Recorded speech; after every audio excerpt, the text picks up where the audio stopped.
को बस इसे याद रखना है, क्योंकि अगर आपसे कोई पूछता है कि संविधान आखिर होता क्या है, क्या चीज है संविधान, तो सबसे पहले आपको उसकी परिभाषा छोटी सी याद रखनी चाहिए कि आप बता सको।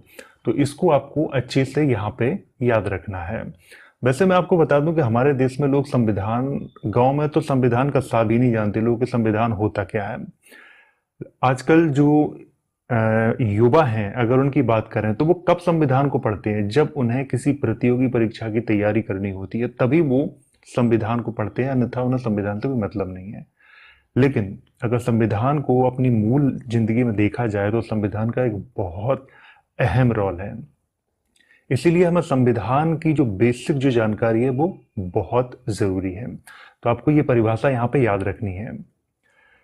भारतीय संविधान को संविधान सभा द्वारा 26 नवंबर 1949 ईस्वी को स्वीकार किया गया था और 26 जनवरी 1950 ईस्वी से संपूर्ण संविधान को लागू किया गया, जिसमें 22 भाग, 395 अनुच्छेद और 8 अनुसूचियां थीं।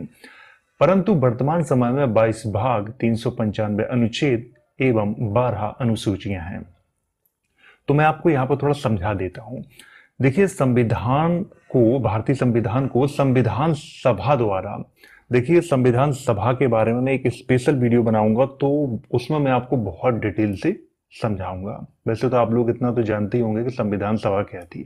तो संविधान सभा द्वारा कब अपनाया गया था? 26 नवंबर 1949 को अपनाया गया था क्या? संविधान। और पूरा जो संविधान है वो कब से लागू हुआ था? 26 जनवरी 1950 से पूरा संविधान पूरे भारत में लागू हुआ था। और उस समय संविधान में 22 भाग थे, 395 अनुच्छेद थे और 8 अनुसूचियां थीं। अगर वर्तमान की बात करें तो वर्तमान में 22 भाग हैं, 395 अनुच्छेद हैं। मैं आपको बता दूं कि कहीं कहीं आपने देखा होगा कि 465 अनुच्छेद। तो यहाँ मित्रों, अगर आप आईएएस आईपीएस बनने का सपना रखते हैं तो यूपीएससी की तैयारी भी 395 ही है, लेकिन अनुच्छेदों के अंदर जो अनुच्छेद होते हैं